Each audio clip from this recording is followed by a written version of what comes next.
আসসালামু আলাইকুম। পৃথিবীর আয়না ইউটিউব চ্যানেলে আপনাদের আরেকবার স্বাগতম। আমি আমার আন্তরিক ধন্যবাদ এবং অভিনন্দন জানাতে চাই আমার সেই সকল দর্শক ভাই ও বোনদের যারা আমাদের এই ভিডিওগুলো দেখছেন এবং চ্যানেলটি অলরেডি সাবস্ক্রাইব করেছেন।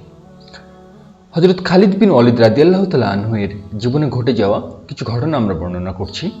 আজকে এর 12তম পর্ব। এর আগেও রয়েছে 11টি পর্ব। তো কথা না বাড়িয়ে ঘটনা শুরু করা যাক। প্রত্যেকটি ঘটনার রয়েছে একটি করে শিরোনাম, যেন আপনারা সহজে বুঝতে পারেন।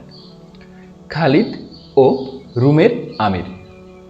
ইয়ারমুকের যুদ্ধের দিন জুরজা নামক রুমের এক বড় বীর আমির তাদের কাতার থেকে বেরিয়ে এসে খালিদ বিন ওয়ালিদ রাদিয়াল্লাহু তাআলা আনহুকে আহ্বান জানাল। তিনি তার ডাকে সাড়া দিয়ে দ্রুত চললেন জুরজাহের দিকে। উভয়ের ঘোড়ার মুখ বরাবর হলো। জুরজা খালিদ বিন ওয়ালিদ রাদিয়াল্লাহু তাআলা আনহুকে বলল, হে খালিদ, তুমি আমাকে কিছু সংবাদ জানাও যাতে আমি তোমার প্রতি আস্থা রাখতে পারি। তুমি মিথ্যা বলো না, কেননা কোনো স্বাধীন লোক মিথ্যা বলে না। তুমি আমাকে ধোঁকা দিও না, কেননা কোনো ভদ্রলোক বা শরীফ ও কারিম লোক কাউকে ধোঁকা দেয় না। অতঃপর জুরজা বলল, তোমাদের নবীর কাছে আসমান থেকে কি কোনো তরবারি আল্লাহ পাঠিয়েছেন যা তোমাকে তিনি দান করেছেন, ফলে তুমি সেটা যেই কওমের বিরুদ্ধে চালাও সেই কওমের উপর তুমি বিজয় লাভ করো? খালিদ বিন ওয়ালিদ রাদিয়াল্লাহু তাআলা আনহু উত্তর দিলেন, না, এমন কোনো তরবারি আল্লাহ তাআলা তার নবীর কাছে পাঠাননি। জুরজা বলল, তাহলে কিসের ভিত্তিতে তোমাকে সাইফুল্লাহ বা আল্লাহর তরবারি বলা হয়? তিনি উত্তর দিলেন, আল্লাহ তাআলা আমাদের মধ্যে একজন নবী পাঠালেন, যিনি আমাদেরকে একত্ববাদের প্রতি আহ্বান জানালেন। অতঃপর তার ডাকে কেউ সাড়া দিল, আবার কেউ তার দাওয়াত প্রত্যাখ্যান করল। কেউ মিথ্যাবাদী বলল এবং দূরে সরে গেল, আবার অনেকে তার অনুসরণ করল। আমি ছিলাম তাদের অন্তর্ভুক্ত, যারা তাকে মিথ্যা প্রতিপন্ন করল এবং তার থেকে দূরে অবস্থান গ্রহণ করল। অতঃপর আল্লাহ আমাদের অন্তরের অবস্থা পরিবর্তন করে দিলেন এবং আমাদের হেদায়েত দান করলেন।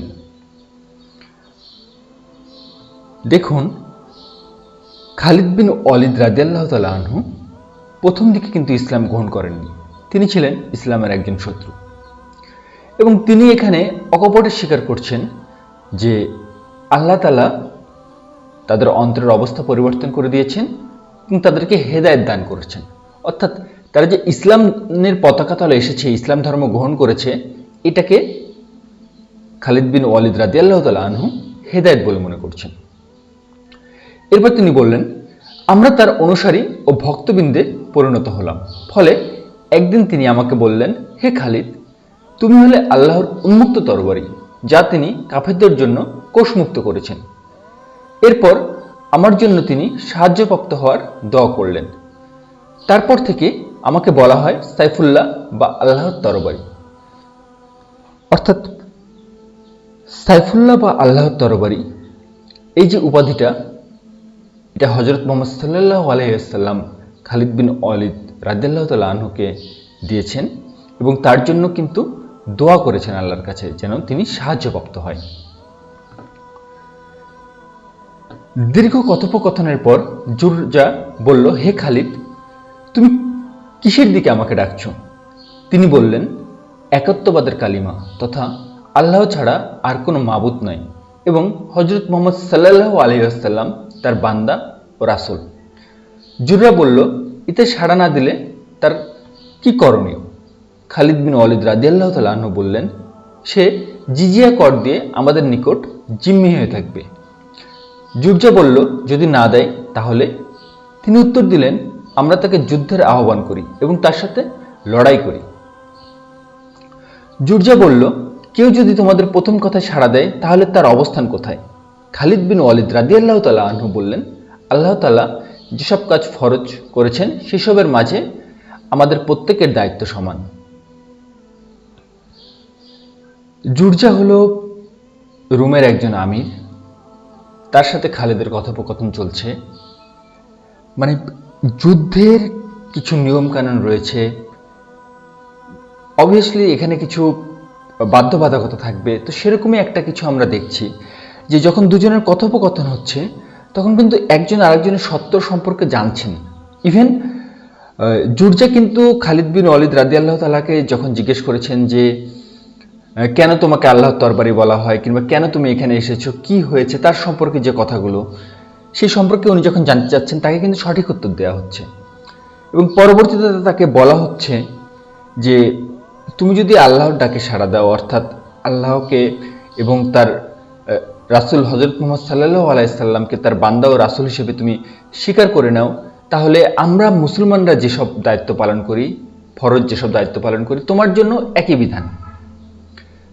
আবার আরেকটা শর্ত জুড়ে দিচ্ছেন যে যদি তুমি আল্লাহকে মানতে না চাও, অর্থাৎ ইসলাম ধর্ম যদি তুমি মানতে না চাও, সেক্ষেত্রেও তোমার জন্য একটা অপশন আছে, সেটা হলো তুমি জিজিয়া কর দিয়ে থাকবে।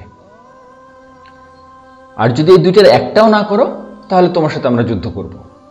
একদম মানে কি কি নিয়ম আছে, কি কি সিস্টেম আছে, সেগুলো কিন্তু তুলে ধরা হচ্ছে। মানে অতর্কিতভাবে তাকে কিন্তু হামলা করা কিংবা তার উপর যে তাকে সামনে পেয়েছি আর সাথে সাথে তাকে আঘাত করলাম, এরকমটা না।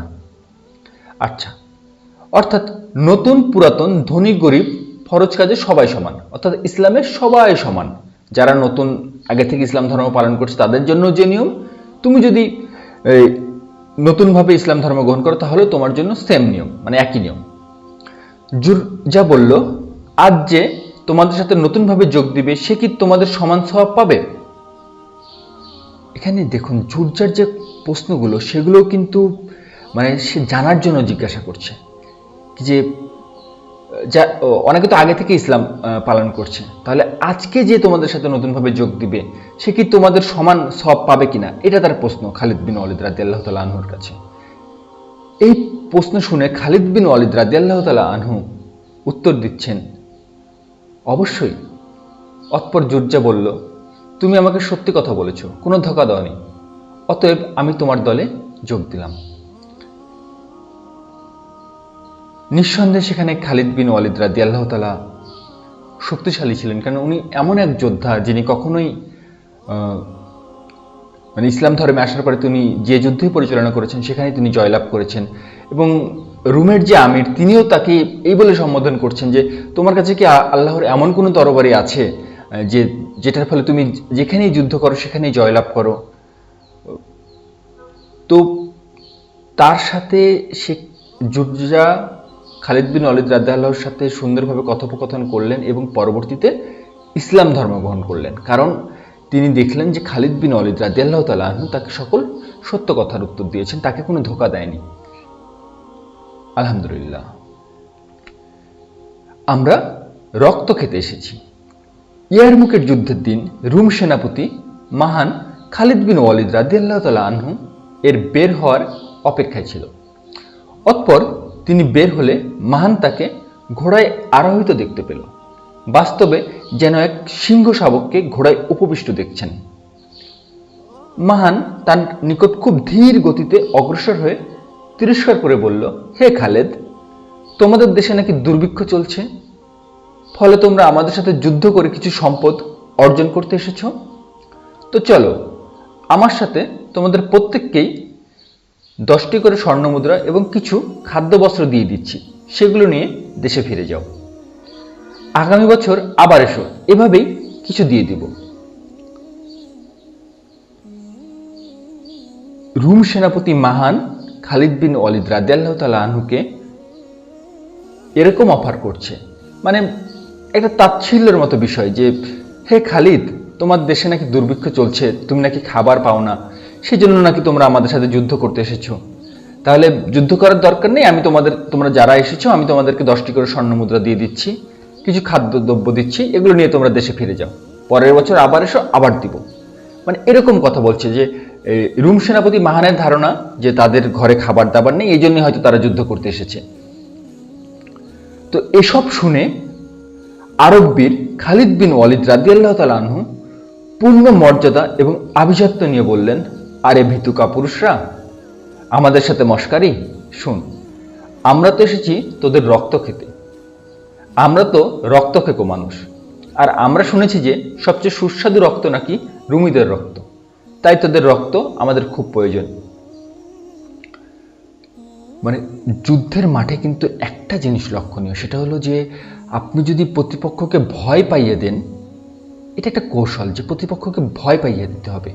ভয় পাইয়ে দিলে আপনার সেই যুদ্ধ জেতা অনেকটা সহজ হয়ে যাবে। তো মহান যখন খালিদ বিন ওয়ালিদ রাদিয়াল্লাহু তাআলা আনহুকে ভয় পাওয়ানোর জন্য কিছু কথা বলছেন, তার প্রেক্ষিতে খালিদ বিন ওয়ালিদ রাদিয়াল্লাহু তাআলা আনহু তাকে আরো বড় কথা বলছেন যে না, আমরা খাবার দাবার না, আমরা তোমার রক্ত খেতে এসেছি। মানে এটা হলো তাকে ভয় দেখানোর উদ্দেশ্যে, যে যুদ্ধের মাঠে যে কাজগুলো মহাবীররা সাধারণত করে থাকে কিংবা সৈন্যরা যে কৌশলগুলো অবলম্বন করে থাকে, এটি তার একটি কৌশল হয়তো। তো মহাবীর খালিদ বিন ওয়ালিদ রাদিয়াল্লাহু তাআলা আনহু এর এমন উত্তর শুনে মহান কাঁপতে কাঁপতে দ্রুত তার বাহিনীর কাছে ফিরে গেল। খালিদের সিরাত। নির্ভীক সৈনিক খালিদ বিন ওয়ালিদ রাদিয়াল্লাহু তাআলা আনহু এর কথা রুম বাহিনী শুনলেই তাদের অন্তরে ভূমিকম্প শুরু হয়। একবার বাহান নামক রুমি সেনাপতি খালিদ বিন ওয়ালিদ রাদিয়াল্লাহু তাআলা আনহুকে খুব কাছ থেকে দেখার জন্য দূত পাঠালেন।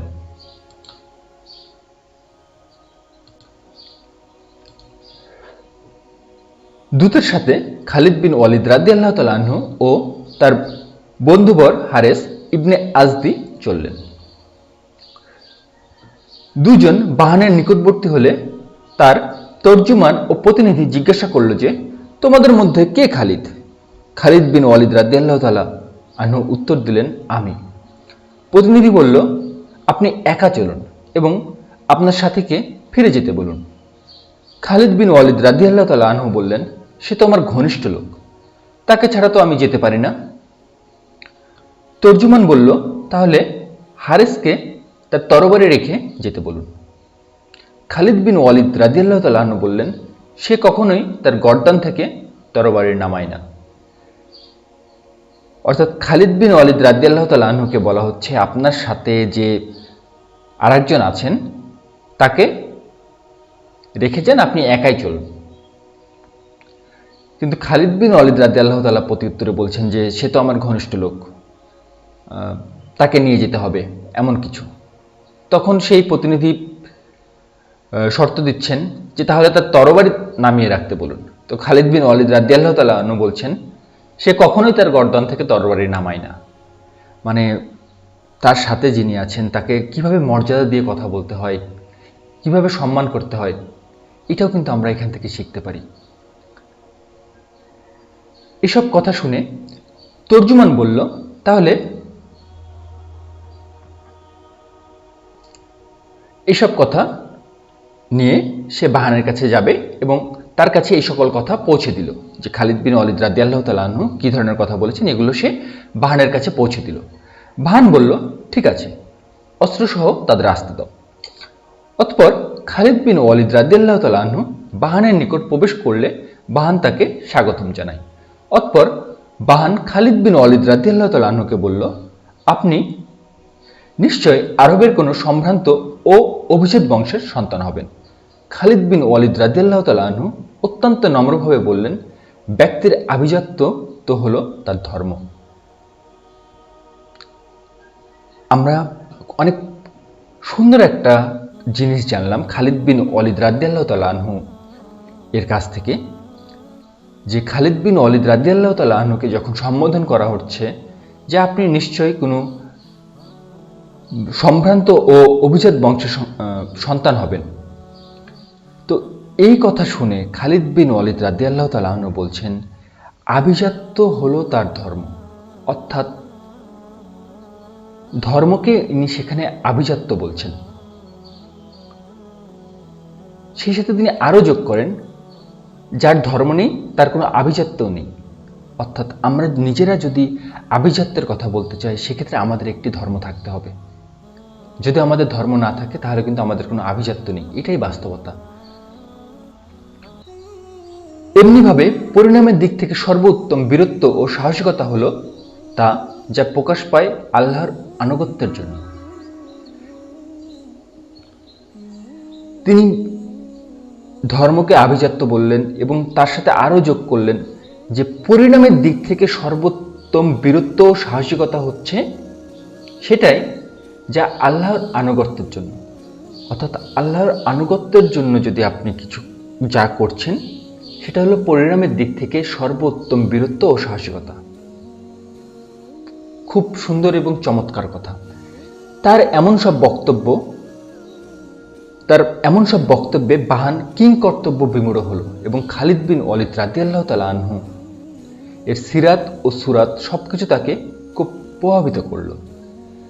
মানে খালিদ বিন ওয়ালিদ রাদিয়াল্লাহু তাআলা যে একজন শুধু মহাবীর ছিলেন, সেটার সাথে আরও অনেক অনেক গুণ তার আছে, যার সবগুলো আমি জানি না।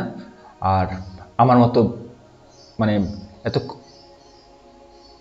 আমার মতো এই মানুষের পক্ষে আমার ভাষা দিয়ে সেগুলো হয়তো সব সুন্দরভাবে প্রকাশ করা সম্ভব না। কিন্তু এখানে যে তার যে দৃঢ়তা, তার যে বিশ্বাস, সেগুলো যখন ইনি আরেকজনকে বলছেন, মানে বাহানকে যখন বললেন, তার সেই কথাই কিন্তু বাহান বেশ প্রভাবিত হয়েছে। তো আজকের মতো ঘটনা আমরা এখানেই শেষ করব। এরকম আরও ঘটনা জানার জন্য কাইন্ডলি আমাদের চ্যানেলটি সাবস্ক্রাইব করবেন, ভিডিওতে লাইক করবেন এবং শেয়ার করবেন। ধন্যবাদ।